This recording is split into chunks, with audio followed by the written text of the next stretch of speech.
Ever feel like your brain won't stop racing no matter how hard that you try to relax? Get yourself a pen and paper and I'll show you a pattern that can help you breathe, slow down and feel a little bit more like yourself again. I am Lisa of Create and Calm with Lisa. I'm a certified Zentangle teacher and I'm going to show you this lovely tangle today. This one is called Ellish Blossom and it was demonstrated by Zentangle HQ in Project Pack 20. This was day 4 of Project Pack 20. So to start this, Maria, when she demonstrates it, I'll link to the video for theirs in my description. Maria has a dot that she starts with. You can have that or you can leave it out. I'm going for a really thick, bold pen today. I've got a micron 10. You can go with whatever colour or size of pen that you have at home. But we're simply starting with a lazyish S and then joining that with a curve.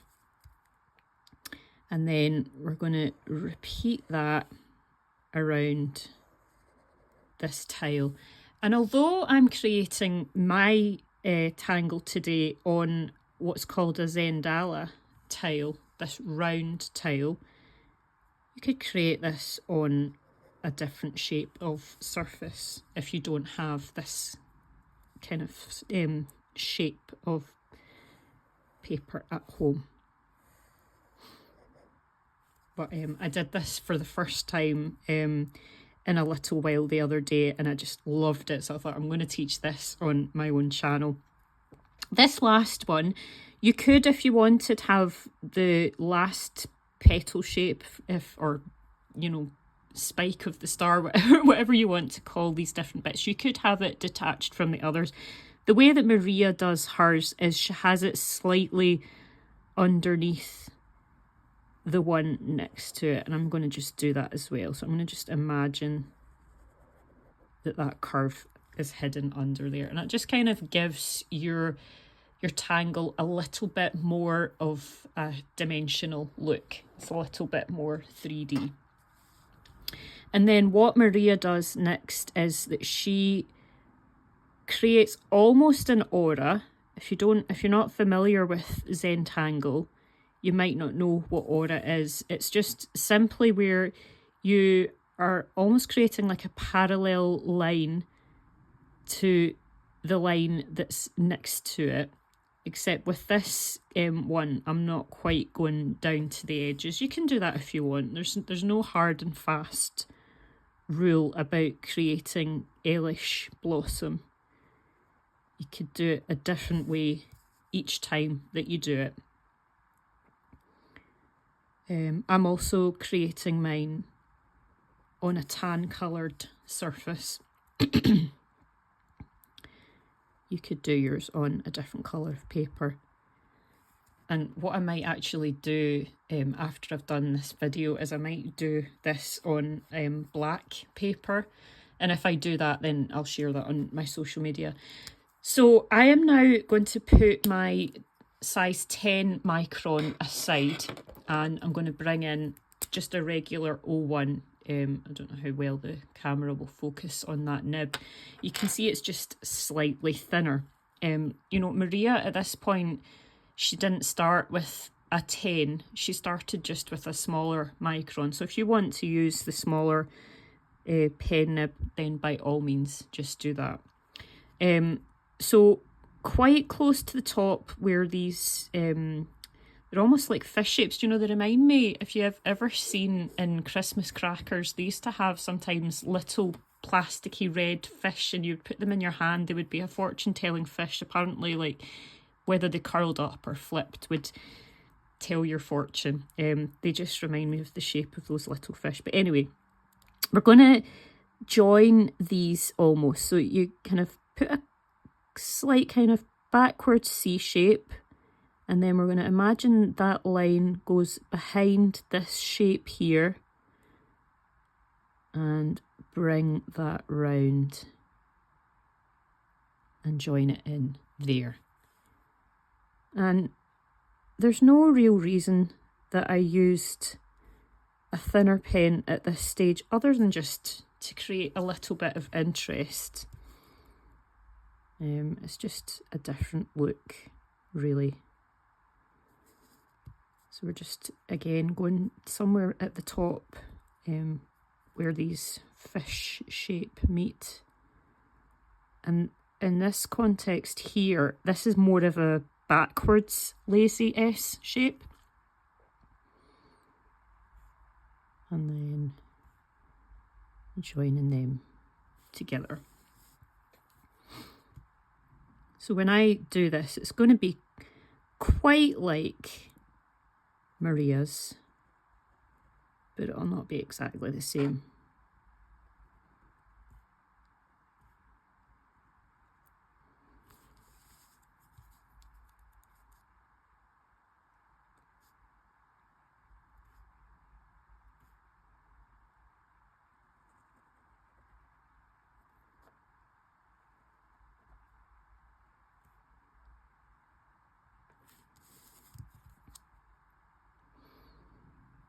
So I was just thinking this morning how we're actually getting really close to International Day of Zentangle.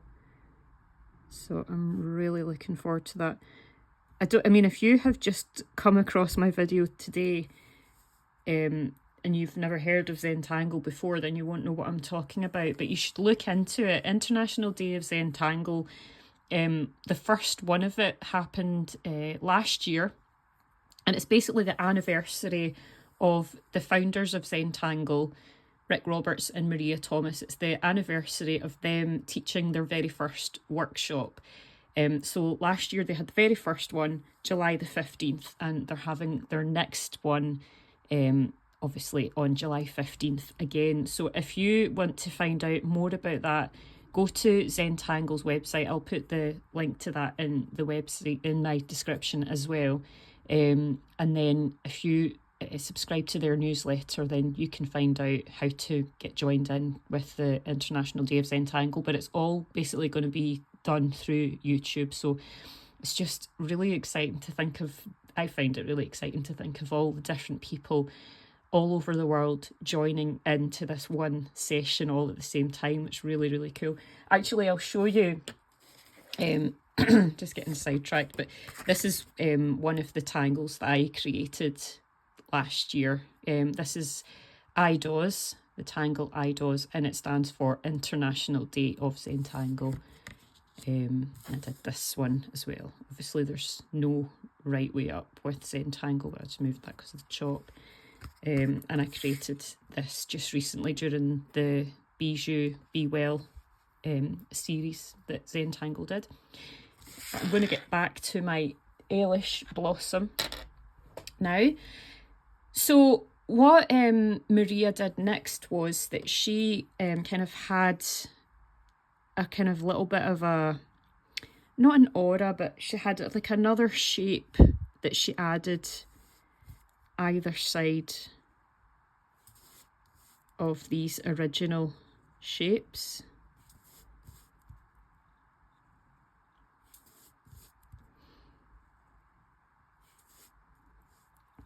And then she kind of created the same kind of thing on the other side.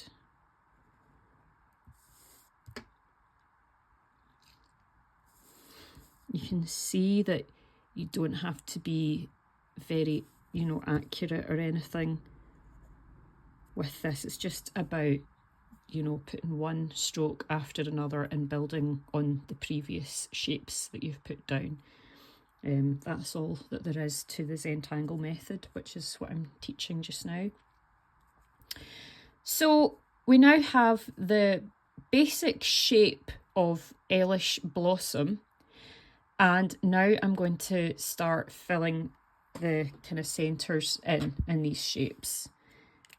So what I'm going to do is for the, actually I've put that black away, I'm going to use this again. So I'm just going back to my 01 and Maria, you'll see the original tile that I did after following along with this project pack. But Maria has the tangle doodah in here. And again, you know, I could have used a thicker pen in here for some bolder strokes. You could do this so many different ways, and each time that you do it, it could end up looking really quite different. I decided last night that I needed to tangle this again after watching the video the other day on YouTube, and I created one that was basically using purple. Surprise, surprise, me and purple go hand in hand. But I went to find the original one that I had drawn and I couldn't find it anywhere. For some reason, I've moved it and put it into, I've got a box where I have some loose tiles. I'll need to actually get them either put on Etsy or make them into a gift card, or I don't know what I'll do with them, but it seems a shame to have them just hidden away in a box. So I was thinking, I'm sure I did that. I've got one of these display folders, and I came to the section where I had put all the Project Pack 20 and there were some blank spaces, and I thought, yeah, that suggests to me that I have done this tangle before, and I've moved it,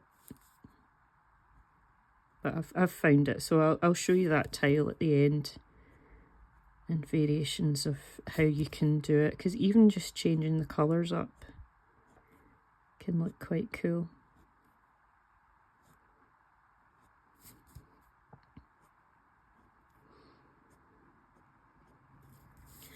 And what you could also do with this bit here, instead of putting in doodah, you could have a series of orbs. That's what I did yesterday. I put some orb shapes in here rather than having the doodah stripes. Excuse me.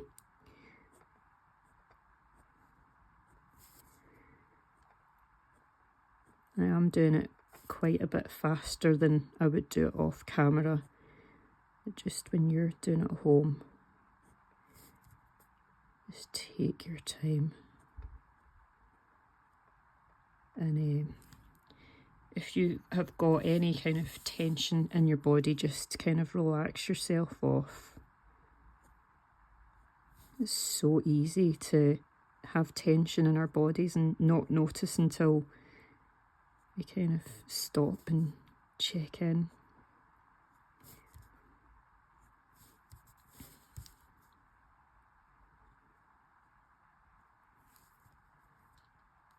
So I'm just about there.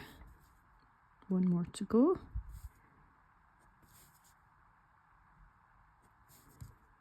I was wanting to get this tangle filled in, or this tile filled in and filmed a bit earlier in the day, but I was waiting for Bob, my husband, and our 5-year-old Isla to go out and go to the shops, and they're on a bit of a go slow today, which is fine. It's the summer holidays. We're just back from Cornwall last night. Cornwall in England, if you are from America or Canada or Europe and you're maybe not familiar with the geography. We had a fabulous time. It was brilliant. What I'm going to do now is that I'm going to come in with a different colour of pen. I'm just using a Uniball Eye Micro in blue, and this is pretty much exactly what Maria is doing it, but the way Maria did it, but I'm using different colours. So putting in your ladybug shape or semicircle and just filling this section that goes underneath that original shape, the first shape that we created.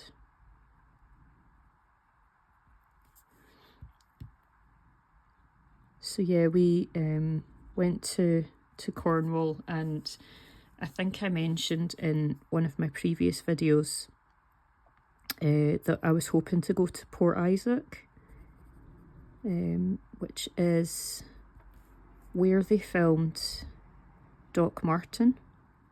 Doc Martin being a programme that's about a grumpy GP doctor. So yeah, it was filmed there. It's a different place in the programme. It's called Port Wen in the programme, but Port Isaac is the filming location. And I was a big fan of Doctor Who. Doc Martin. Completely mixing up my doctors. Very, very different kinds of doctors. I do incidentally like Doctor Who, more so like specifically David Tennant. But yeah, Doc Martin. So we went to Port Isaac, and it was a brilliantly sunny day, and it was just nice to see everything in person. I have switched over to this Micron PN in blue. Now, it's not drastically different. It might not even show up that differently on camera, but it is a slightly different shade of blue. So I'm just switching to that and doing my crescent moon in a different shade of blue for the rest of this section. Port Isaac is gorgeous. I don't know if any of you have been to Cornwall before. It was just such a lovely, lovely place. It's one of these really quaint places that you go to. And I mean, it was reasonably busy, but it felt like so peaceful, just by the water. And yeah, the only thing I would say is don't necessarily go there with a 5-year-old if you can help it. Isla is a sweetheart, but she was just tired, grumping. She was wanting Daddy to carry her, and she wasn't really long out of the car, so she was just basically being a wee bit of a grump. So we had a lot of whining, and eventually Bob said, well, you're wanting to go off and explore and see some of the locations from Doc Martin. Why don't I just sit here with Isla? So she got an ice cream and they sat in the sunshine, and I went off and I found the Doc's house. So I got a selfie of myself outside of it. That was good fun.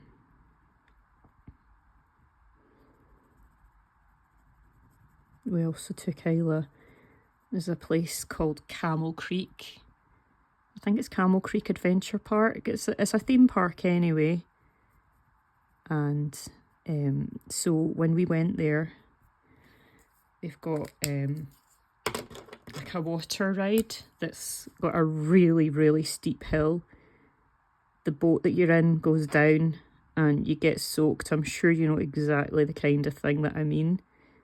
Well, Isla's never been on one before, but she wanted to go on that, and she just found it hilarious that she got completely and utterly drenched. She was laughing her wee head off. It was very good fun that day. I did feel bad for Bob because he didn't really get to go on any of the rides, although he says it's not really his cup of tea. He was just kind of there for Isla because, you know, we can't really have all of the activities be adult kind of Doc Martin appreciation things. You know, we've got to, she's a 5-year-old, so we had to do things for Isla as well. But she was having a good time. We went to the beach, paddled out into the sea. She got a wee bit soaked there as well, and she just thought it was So much fun. So yeah, back home now and back to reality.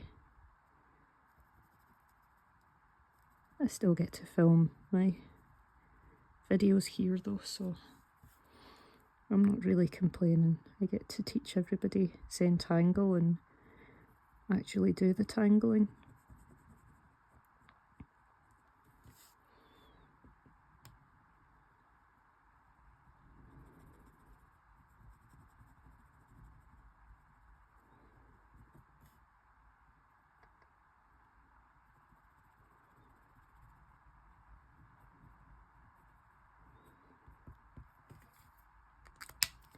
So I'm interested to know, actually, just talking about International Day of Zentangle before, let me know in the comments, did you attend the first one last year? I'm really excited about this year's. Anything Zentangle related, I'm there. Could talk about Zentangle until the cows come home.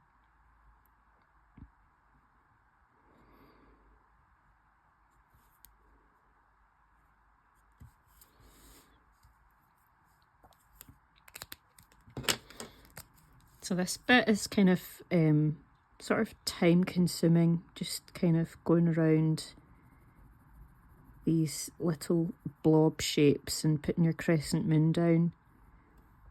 But it's also really relaxing and mindful, so just enjoy the moment. And you don't have to be precise with where you're putting your crescent moon ladybug shapes down. It will all work perfectly in the end. There's no strict guideline about how far apart you should space the individual shapes after all.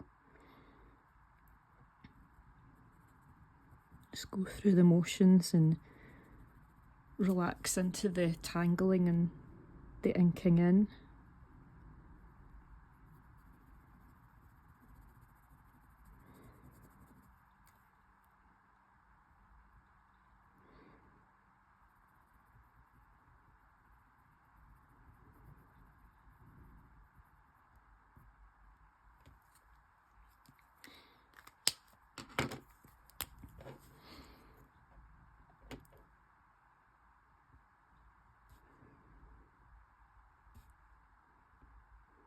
If you're new to this channel, you'll notice that I don't speed up any of my tangling and I don't add music. I just find that that's my personal preference. It feels more to me as if I'm in a real life classroom setting. It feels more personal. I feel if I put music over it, it's distracting and it detaches from the experience of the feeling of tangling together.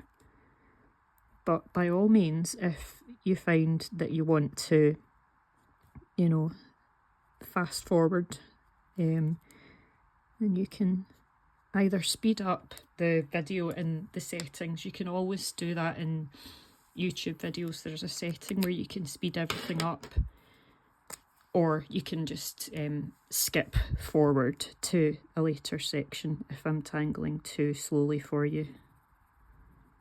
I will not be offended.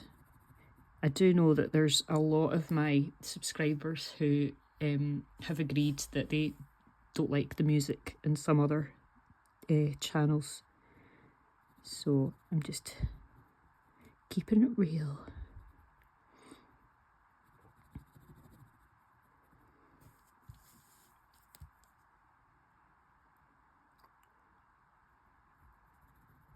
I'm going to need to get on with editing. I'm kind of filming a video. It's introduction to Zentangle. I'm needing to actually edit that and get it on sale. It's kind of like what I'm doing here, except it's a lot more in-depth. It'll be much longer and go into a bit more detail about Zentangle Method and what it actually is. And I'll break down various different tangles individually. But I started filming that before I went away. So I've got the fun of editing. I don't tend to edit these videos apart from, like, you know, maybe at the start of the video if I want to cut a few seconds out where I haven't quite spoken early enough or whatever. I don't edit these videos, but I will be editing the pre-recorded ones. So if you're interested in finding out about my pre-recorded lessons when they become available, then do let me know in the comments. You can join my mailing list if you would like to hear any updates on that.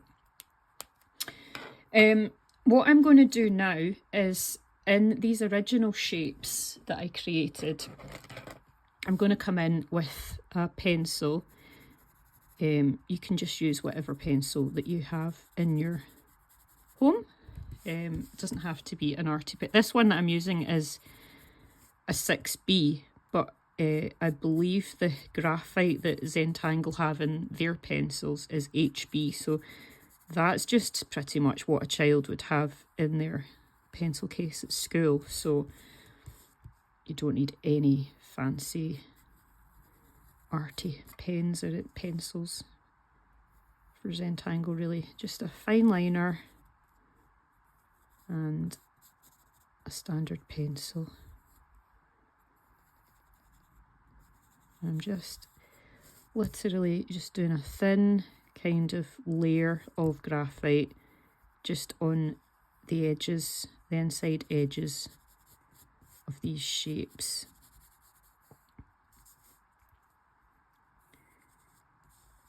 I don't always practice what I preach. As you can see, like, I wasn't actually doing it the way that I'm about to suggest you do it just now, but if you have your point of your pencil pointing towards where you want to shade, it's slightly easier for accuracy, rather than, for example, if I'm doing this here and I've got the pencil like pointing in the opposite direction from where I want to shade.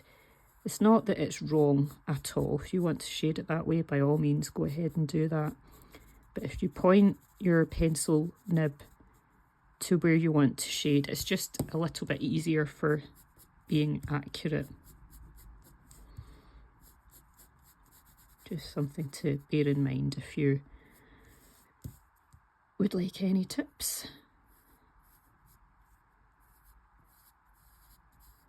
And also, just to say, try not to put too much. I'm kind of going over, partly because I've had a bit more experience and I'm kind of aware of my weight of my hand when I'm drawing and writing, but also because I'm on camera. But if you know, at home, I would always encourage you to go more lightly, and you can always add more graphite. But if you've gone too heavy initially, you could end up with a dark line that you find it hard to get rid of. So less is more. You can always add graphite later. So I'm just coming in now. If you don't know what this funny looking thing is, it's just a blending stump.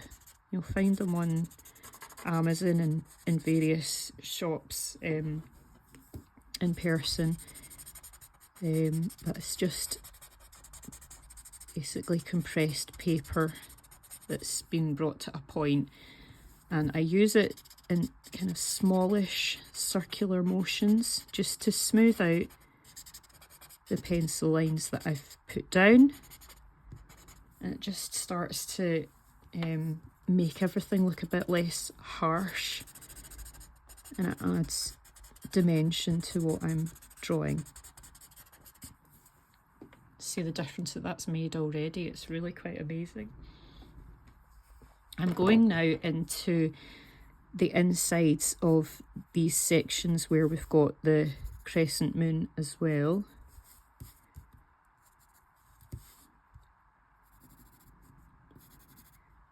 Just gone slightly outside the lines, but I'm not going to worry about that.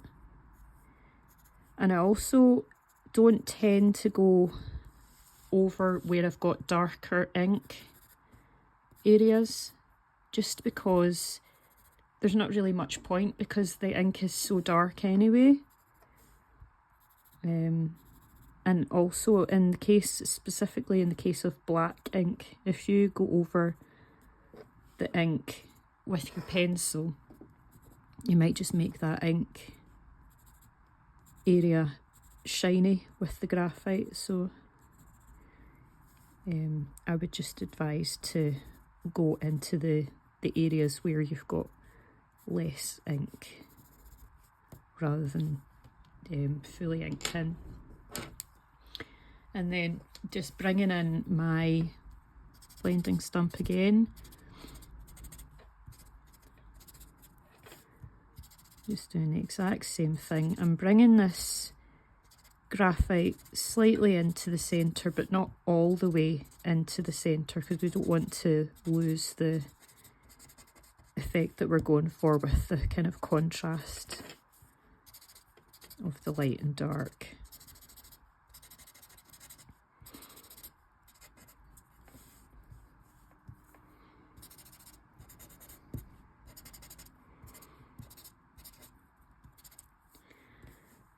So if you were to look at this shape, once you know it's all completed, you would think, oh, that looks really quite complicated, and you might talk yourself out of trying it. But you can see, like, as you've been working through this with me, you can see that it's just a shape built on a shape built on a shape, and it's actually nothing that you can't, I mean, all these lines are lines that you can draw just or create just in the kind of context of writing your own name. So there's nothing to kind of feel too overwhelmed about in Zentangle Method.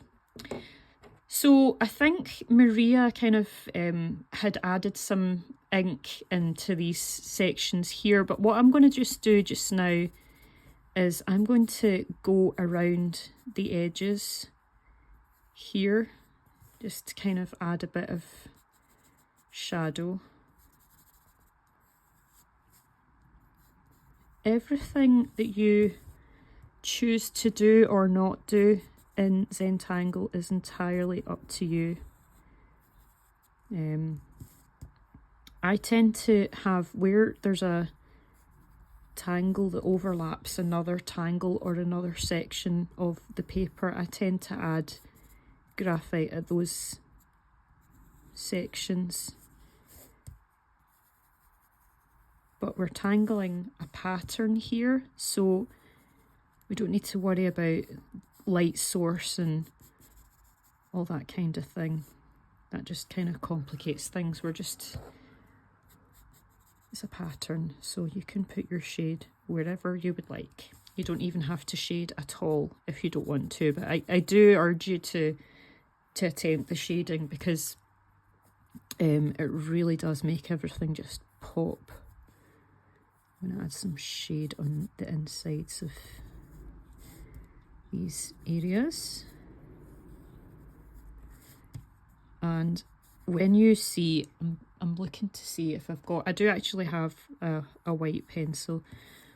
I'm going to put in some white pastel pencil as well at the end, and you'll be able to see the difference that highlight makes. You obviously wouldn't be able to add highlight if you had a piece of paper that was white. You know, I've got tan paper, so you're able to kind of get the mid-tones and all that kind of thing.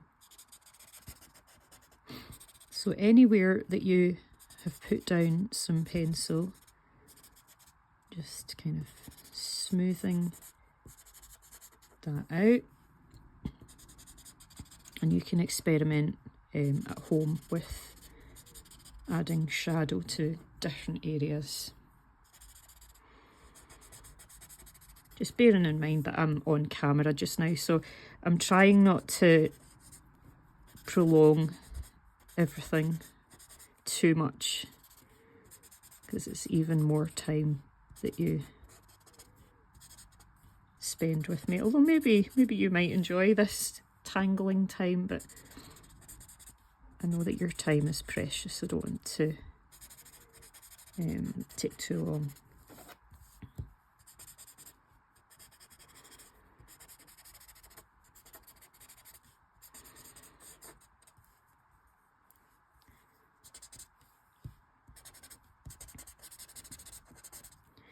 There's some of these places here where I haven't actually put down any pencil, but because I've been using the blending stump has actually picked up the pencil, so it actually is quite effective at picking up that pencil line. And you can use that as your shading tool rather than the pencil itself. Now this section here, what Maria did in the video was that she just basically, I think she had a jelly roll pen. I'm just using the micro, the Uniball Eye micro. And you can add you could add Bronx Cheer if you wanted. I don't know if you know what Bronx Cheer is. I'll just show you what that is. And I might actually end up going back over the rest of them and doing Bronx Cheer. Bronx Cheer is kind of one of these tangles where you're just drawing a circle-ish shape. I don't really talk about circles in Zentangle. And you're just darkening it in, but leaving like a kind of little bit that's uninked. Yeah, I quite like that. That's just a slight variation on what Maria did. You might choose to ink yours in entirely, this space, or maybe leave it. There are different ways that you can approach everything. I quite like that.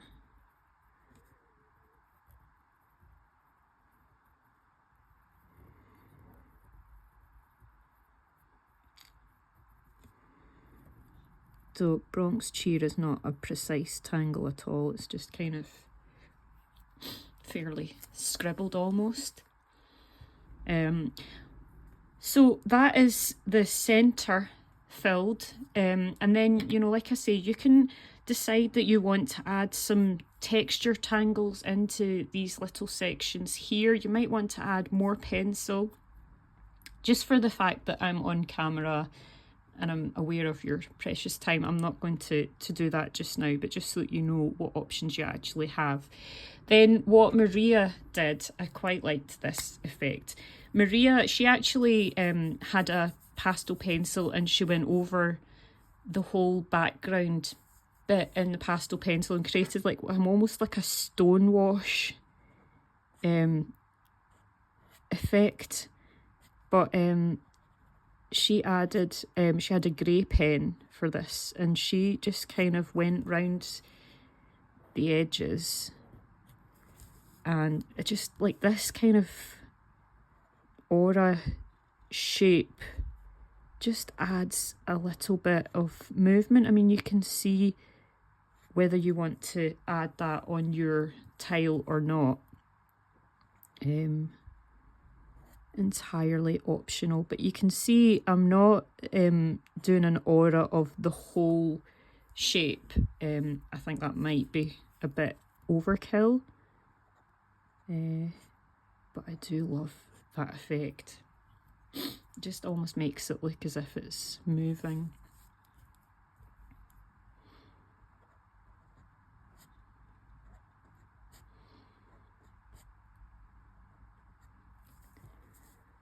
How cool is that? I really, really love that. So I'm going to come in now. I'm going to add my chop in blue, just because I can add it in blue. You could add your chop in any colour that you want. I'm just going to pop my chop right here.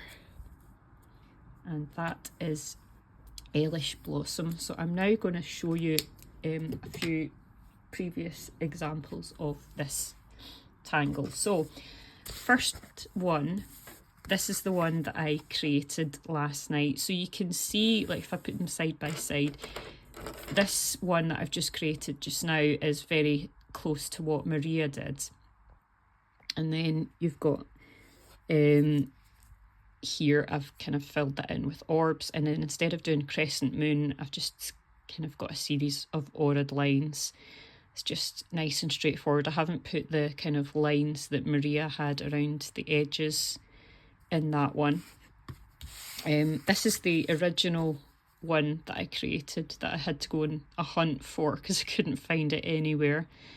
I really like that one. This is very close to what Maria tangled in the Zentangle video, and like I say, I will link to that in my description. It's a really lovely video. I always like watching Rick and Maria tangling along, and you can see these spaces where I've not filled them in yet. Maria has gone for just simple kind of dotted orbs. That's really effective. I really like that.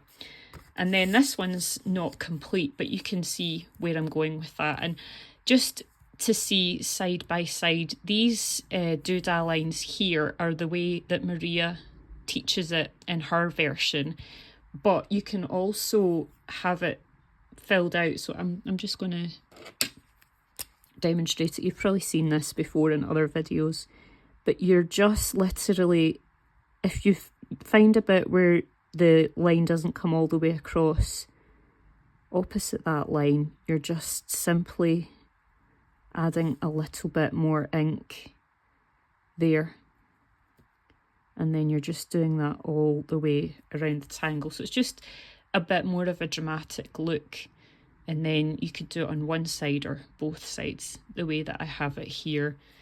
But you can see how that's shaping up to look, and also you can see, like for example, the way that I've got this created on a square shape. You know, you don't have to have the tile be a circular tile at all. Once I've finished this one, I might look to add a really simple tangle off in the background next to this one, or I might end up liking the white space. We'll see what it looks like once I've finished it and shaded it all. So I hope that you have enjoyed that video today. If you were interested in joining my mailing list, I'll share the link in my description where you can find that. So if you go into the link that's in the description, it'll be under the link for, I think it's under the Art of Cam. That's the name of my free ebook. The link might be just my ebook, my free ebook. And so basically that's because when you join my mailing list, as a thank you, you get a download of a PDF of my free ebook. And that just takes you through creating a Zentangle project from start to finish. If you haven't actually done any Zentangle projects before now. And let me know if you have any issues accessing that, because I can send that to you directly if you don't get it first time around for whatever reason.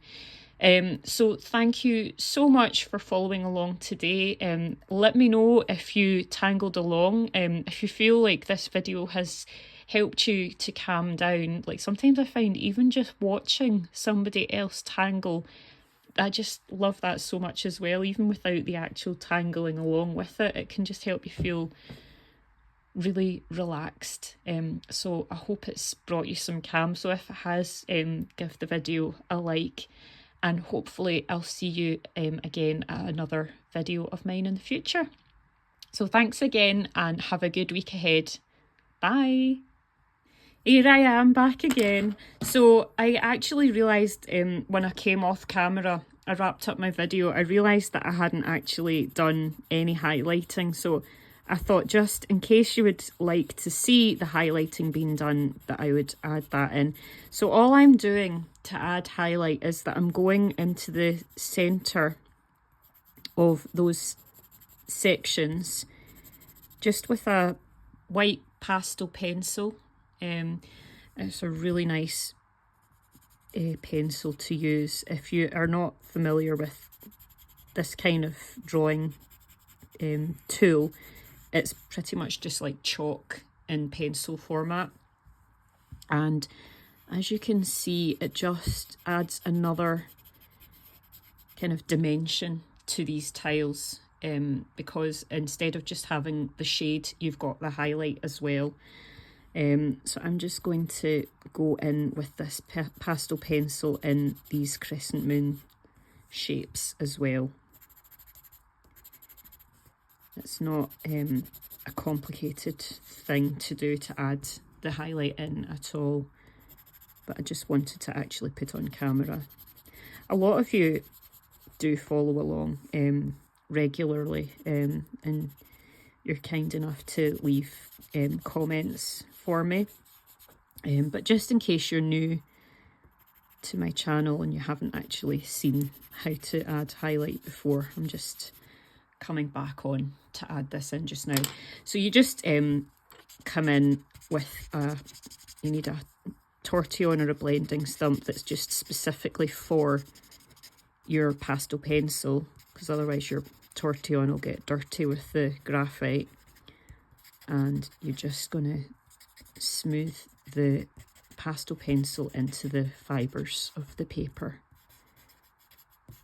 And just do that everywhere that you have put that white pencil down. And that's really all that there is to it. You can also see, since I came off camera, that I've added these. You can't see on camera, I don't think, but they are actually purple. These like kind of random orbs that I put down. So it's just to kind of let you see how you can go about adding different dimension and shade and highlight and whatnot to your own tile. Another option, I'm not going to go around the whole tile now, but another thing that you can do once you've added your shading and your highlight is that you can go over your previous lines, because they can get dulled when you're doing the shading and the highlighting. So you simply go over those lines again, and it's a very, very subtle step, and some people might not even notice that you've actually done that, but it's something that you can do that just cleans up your lines and makes them a little bit more bold again. So this time I really am away, and I hope to see you next week for another tangle. Thank you very much. Bye.